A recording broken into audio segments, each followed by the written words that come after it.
Hello everyone, my name is Nico and this is my first video for HUSNG.com. Just to introduce my poker game in a few words, I started playing heads-up poker about 3 years ago, playing at Full Tilt Poker under the screen name SVZ1, and I mostly played at the $55 buy-in level with an average ROI of about 12%. Currently I play at Poker Stars, mainly Hyper Turbos at the $60 buy-in level.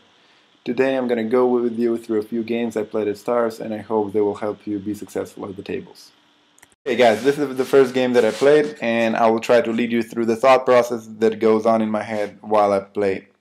First hand, Queen 2, he folds.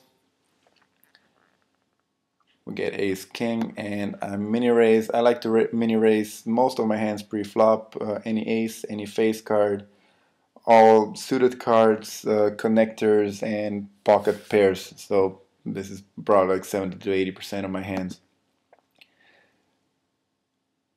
Out of position, it's a different story. I normally call with 2 cards above an 8, and pocket pairs, all aces, and some of the suited connectors and 1-gap connectors. And if they're not too low, and I think 8-6 is good enough here to justify a call, even though the implied odds in hyper turbo games are much smaller than in turbo games where you start with 1500 chips, and you need to be aware of that before you make your decision. So I call, and I catch a pretty nice flop, bottom pair with a flush draw.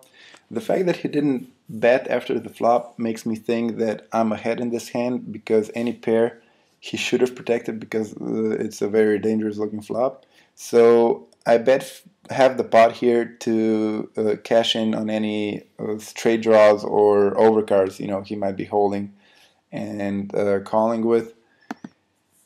And he calls, and a 9 falls on the river, which completes my flush draw. The reason I only bet 20 here is because I want him to think that I got scared of this river, and I want him to I want to give him a chance to bluff me out of the pot.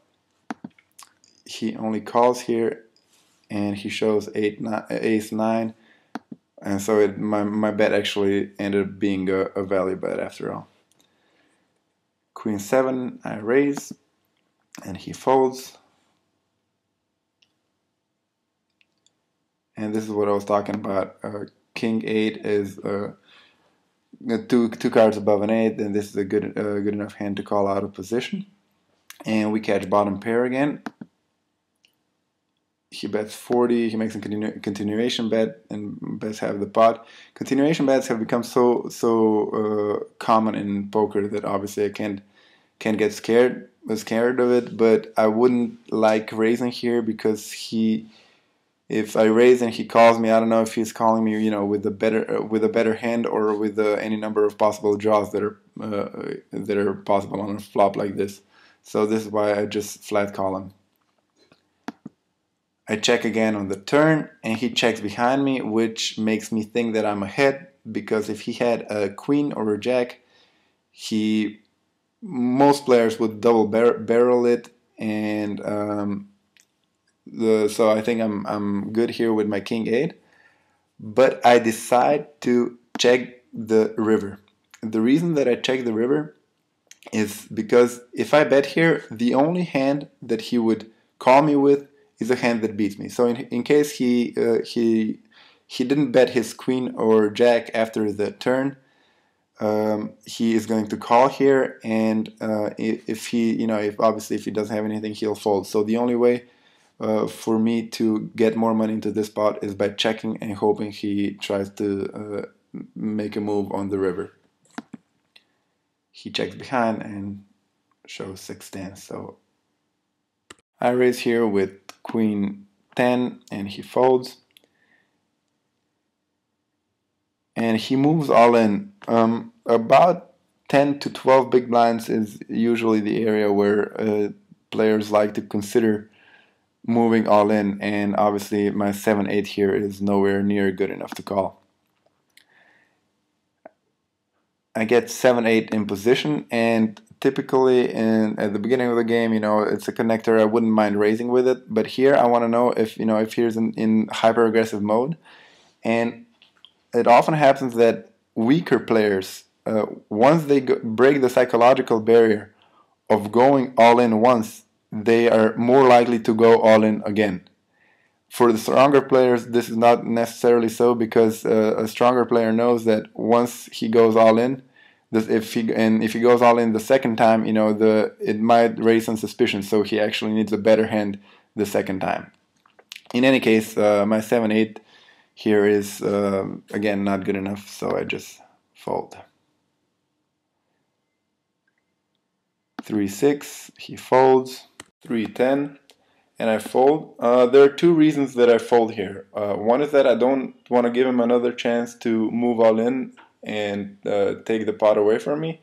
And the second one is that if I fold here, I gain some credibility, and the next time I get a hand that I do not necessarily want to raise with or call an all-in bet with, and I just limp in, it's more likely that he'll consider my hand to be a trap, or at least a better hand than I had before when I folded. So this is why you need to fold your hand pre-flop every once in a while. It's not just because you're saving money in that hand, but also because the next time you get a hand that you want to limp in with, that limp is gonna appear stronger to your opponent.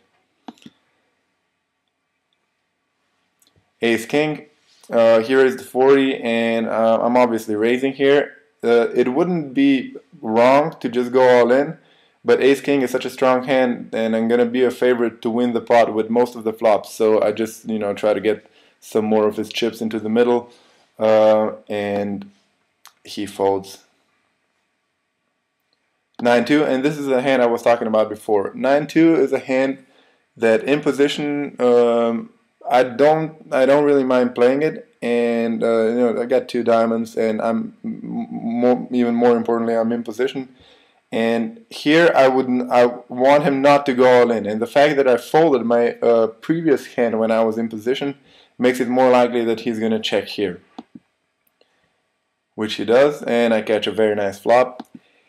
And I check behind. I think it can be argued that I should bet here, because if he has a diamond, he's gonna pay to draw. But on the other hand, if he doesn't have a diamond, and even if he caught like a 4 or something like that, he might get scared of the diamonds. You can argue it both ways. But here I decided to check and slow play, and I'm not too worried about him having a higher diamond and catching his flush. So it's a risky. I think I'm willing to take here to maybe get some more money on a low pair he might catch on the turn. He has 6 falls, and the turn, if I wait here, the pot is going to be 40 by the time the river comes, and even if he has something, it'll be very hard for me to get any money from him. So here, I think checking after the turn, if you slow play, checking after the turn is usually not a good idea, because you need to build your pot in order to be able to get as many chips into the middle after the river as possible. So this is why I just bet out, and he calls me, and another king falls, and I just try to bet for value in case he has like a 6 or a 10. And he folds. I fold my 4 or 5. King 7. King 7 here, with him being 10 big blinds deep, it is a good enough hand to go all in with. I don't know if you guys are familiar, but you should get familiar with 2 charts that tell you when it is a good idea to go all in jam or fold type situations. One of them is the Nash equilibrium, which tells you when it is positive expected value to go all in. And the other one is the Sklansky-Chubbuck rankings, which is differs in the regard that it tells you when it is a good idea to go all in, even if your opponent knew what you were holding. So in this case, even if I show my opponent, look, I have King 7 and I move all in, it is still gonna make me money in the long run. The reason that I don't go all in here is because I feel that if he has a hand that beats me, like king jack or ace 8 or pocket 6 or sixes or something like that, he is gonna call my all-in bet anyway. So what I'm trying to do here is get him to go all in with a hand like queen 6 or jack 10 or something like that, and then I'm obviously willing to call. It is a move I don't use all the time, but I think it can be it can, you know, win you some games, and you should always look for situations where you can apply it. Here it would be even better if I had something like king 10, but I think even king 7 is good enough to make that move. He checks, and I bet out here to represent either a slow played ace or a 5, but he doesn't believe me and moves all in and takes it away from me. Ace king, and you know, you're just doing backflips in your head when you see your opponent move all in when you're holding ace king. I obviously call, and I catch an ace on the flop, but the river comes to 4, and you know, it makes you want to throw your computer out the window. But I still have 420 chips left, so I need to keep my composure. Pretty quickly in Hyper Turbo games, yeah, all of a sudden he catches a lucky river and he's ahead. 8-9, I just limp in. You know, after a big pot like this, I like to take things slow because you never know how they're going to affect your opponent, and this is even more true if your opponent loses a big hand. You know, you never know if it's going to prompt him to start playing tight or start playing you know, to go on tilt and play hyper aggressively. So here I don't want to I wouldn't call his all-in bet, so I don't I wouldn't call his all-in re-raise, so I just limp in and see what happens, and he goes all in. A7, he folds. Queen 5, again I only limp in, and I catch a 5 bottom pair that I need to protect right away because, you know, it's no point in slow playing this. And he folds. Ace 8, he raised the 60, and ace 8 is plenty good enough to just shove it and see what happens. He calls with ace 9, and luckily I managed to split this spot.